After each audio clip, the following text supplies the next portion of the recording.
नमस्कार दोस्तों, मेरा नाम है चिराग कोठी। आज हम बात करते हैं कर्नाटक में जिस तरह से हिजाब को लेकर बवाल मचा पड़ा है। बजरंग दल के एक एक्टिविस्ट की हत्या कर दी गई और इस मामले में पुलिस ने कुछ आरोपियों को गिरफ्तार किया। दो मंत्री आपस में भी भिड़ गए। एक ने कहा कि ये तो विशेष समुदाय के लोग थे जो शामिल थे मारने में, जबकि दूसरा मंत्री जो है वो कह रहा है जांच की जा रही है। हैदर भाई, इतना हिजाब को लेकर विवाद है, आखिर ये इसको कपड़ों को कैसे धर्म से जोड़ा जा रहा है? प्लस ये कहा जाए कि एक तो स्कूल में तो एक डिसिप्लिन होता है, स्कूल ड्रेस पहनकर लोग जाते हैं और इसमें भी हिजाब नहीं पहनना है, पहले क्यों था अब क्यों नहीं पहनना है, ये इसको लेकर क्यों बवाल मचा पड़ा है इतना? देखिए, सबसे पहले तो मैं बता दूं कि ये जो घटना हुई इसके बाद कर्नाटक सरकार ने कहा कि इसका इस मसले से कोई लेना देना अभी तक फिलहाल इसकी पुष्टि नहीं की। ठीक है, जांच चल रही है। जांच में जो चीज़ें आएंगी वो हम लोग आगे आपसे डिस्कस करेंगे। अब आते हैं हिजाब पे कि हिजाब को लेके इतना बवाल क्यों चल रहा है। ठीक है, ऐसा नहीं है कि इससे पहले ये सारी चीज़ें नहीं हुई, मतलब होती रही हैं, लेकिन अभी चूंकि मोटे तौर पे देखा जाए तो हमारे सामने एक चुनाव चल रहे हैं। ठीक है, तो इस तरह की चीज़ें ऐसे माहौल में अक्सर आया करती हैं। लेकिन जहाँ तक हिजाब की बात करें तो हिजाब को पहले समझना होगा कि हिजाब है क्या। ठीक है, हिजाब आपने जो पर्दा है बेसिकली उसको कई तरह से देखा होगा। एक पर्दा ऐसा होता है कि वो पूरा जो महिला होती हैं वो पूरी ढकी होती हैं, उनकी आंखें भी बंद होती हैं। एक पर्दा ऐसा होता है जिसमें उनका चेहरा खुला होता है। एक पर्दा ऐसा होता है जिसमें वो स्कार्फ टाइप का लगाते हैं, जिसे हिजाब बोलते हैं। स्कार्फ लगा के हमने कई बार ऐसी तस्वीरें देखी हैं कई देशों में, जो स्कार्फ लगा के महिलाएं फुटबॉल भी खेल रही हैं, प्लेन भी उड़ा रही हैं और बहुत सारी चीज़ें। ईरान में तो सारी महिलाएं जो नौकरियां करती हैं वो हिजाब लगा के ही करती हैं। और वहाँ पे तो ये भी नियम है कि आप वहाँ जाएंगे तो आपका सर ढका होना चाहिए। बेसिकली इसका धर्म से क्या मतलब है, जो आपने सवाल पूछा मैं उसको थोड़ा सा क्लियर कर देता हूँ।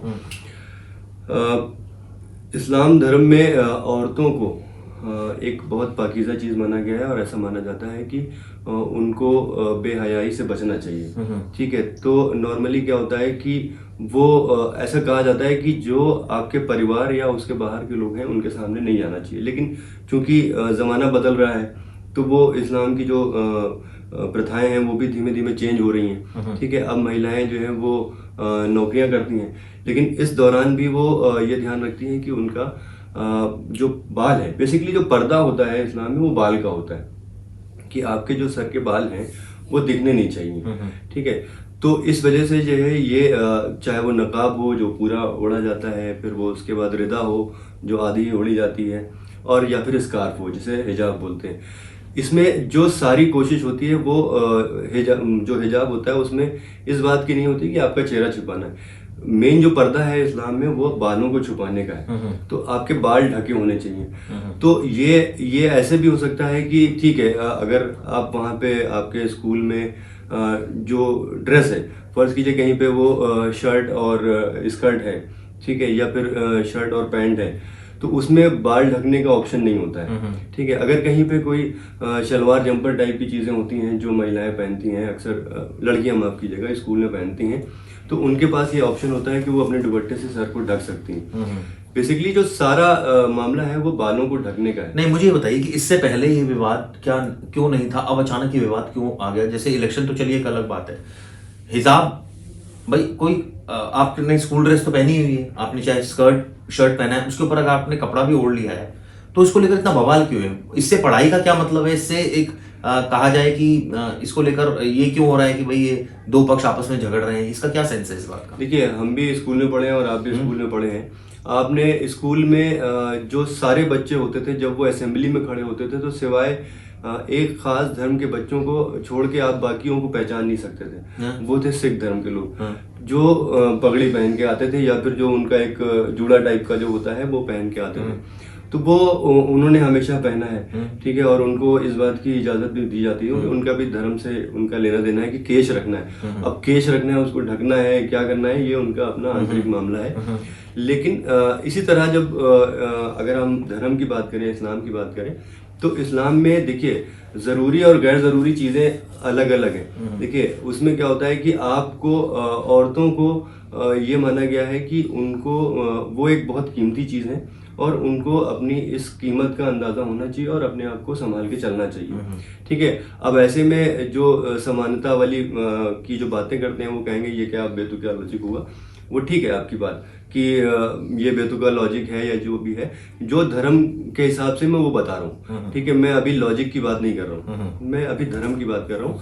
तो जब हम धर्म की बात करते हैं तो उसमें इस्लाम धर्म में ये कहा जाता है कि आप जो महिलाएं हैं वो अपने आप को संभाल के रखें इन द सेंस कि उनके कपड़े इस तरह के नहीं होने चाहिए। जैसे फर्ज कीजिए आप नकाब की हिजाब छोड़ दीजिए, अगर उन्होंने कपड़े भी पहने हुए हैं तो कपड़े भी इस तरह के नहीं होने चाहिए कि वो सामने वाले को इस बात के लिए आकर्षित करे कि उसकी गलत नियत से उसको वो देखे। तो इसलिए कपड़े भी आपके सेंसिबल होने चाहिए। इसी तरह आपके बाल ढके होने चाहिए, बाल अगर ढके हैं, और ये प्रथा इस्लाम में नहीं है, आप हिंदू रिलीजन में भी आप जब कोई बड़ा आता है या जब कोई बाहरी इंसान आता है तो औरतें अक्सर अपने बाल ढक लिया करती हैं, ठीक है। घूंघट वो अलग चीज़ है, कई जगहों में बहुत ज़्यादा उसको एग्जेजरेट कर दिया गया और बहुत लंबे लंबे घूंघट लगाए गए, लेकिन उन सब का मतलब जो है वो इस बात से है कि आपके बाल किसी अनजान आदमी के सामने या किसी परिवार के बाहरी आदमी के सामने जो है आपके वो बाल ढके होने चाहिए। तो ये होता है इसका पर्दे का मतलब, यानी हिजाब का। और रही बात कपड़ों की, तो कपड़े भी ऐसे होने चाहिए कि आप वो किसी दूसरे शख्स को इस बात के लिए आकर्षित ना करें कि वो नहीं, ये बात तो ठीक है, ये तो चलिए आपने लॉजिक दे दिया, लेकिन सवाल ये है ना कि अभी तक ये प्रथा चलती आ रही थी, अभी तक तो हिजाब पर कोई रोक नहीं थी। अब अचानक इस पर एक बवाल मच गया और ये कहा जा रहा है, हालांकि वहाँ की जो कोर्ट है, कर्नाटक कोर्ट, वो इस बात की अभी वो कर रही है, आई मीन वहाँ सुनवाई चल रही है और अभी बाय द टाइम रोक लगा दी गई है वहाँ पर। अब मैं आपको एक चीज बताता हूँ जो बहुत देखिए बात नोटिस करने वाली है। मैं सेंट्रल स्कूल से पढ़ा हुआ हूँ और सेंट्रल स्कूल में जो गायत्री मंत्र हुआ करता था, मुझे गायत्री मंत्र पूरा याद है, ठीक है।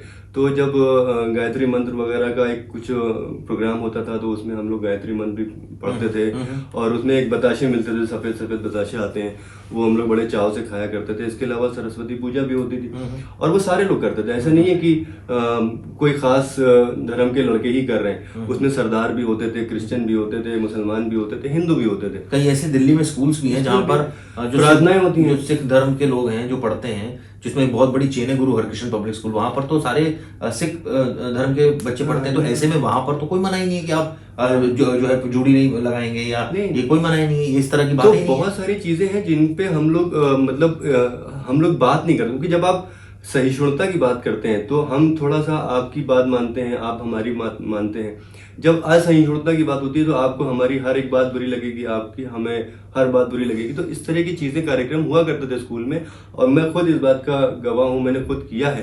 तो जैसे गायत्री मंत्र हो गया या फिर जो सरस्वती पूजा होती थी, स्वास्तिक के निशान बना करते थे, तो वो उस तरह की चीजें सब लोग करते थे मिलके, उसमें सारे धर्मों के लोग होते थे।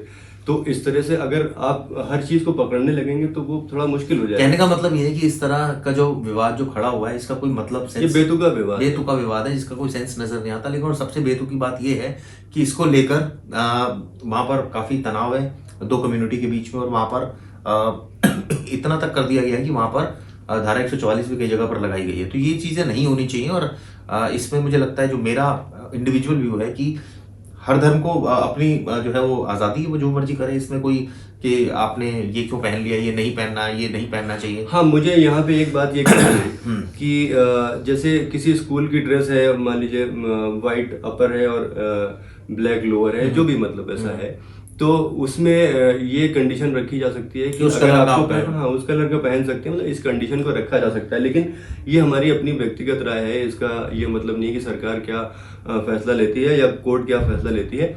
लेकिन एक चीज़ जो मुझे हैरान कर रही है पर्सनली, वो ये कि हम जब बड़े हुए तो हमने हमेशा कर्नाटक को या बेंगलोर को इस लिहाज से देखा कि वो बहुत डेवलपिंग सिटी है, डेवलप्ड सिटी है, वहाँ पे आईटी हब है, वहाँ पे बड़े बड़ी कंपनियां आती हैं, बड़े बड़े लोग आते हैं और वो एक मॉडर्न और प्रोग्रेसिव सिटी है। लेकिन अचानक पिछले कुछ सालों में देखा गया है कि वहाँ पे इस तरह की घटनाएं होने लगी हैं, जैसे शर्मनाक है। हाँ, जो शर्मनाक कह सकते हैं। खैर व्यूअर्स, हम जानना चाहते हैं इस पर आपके क्या व्यूज हैं, आप क्या सोचते हैं हिजाब को लेकर, आप हमें जरूर बताइएगा।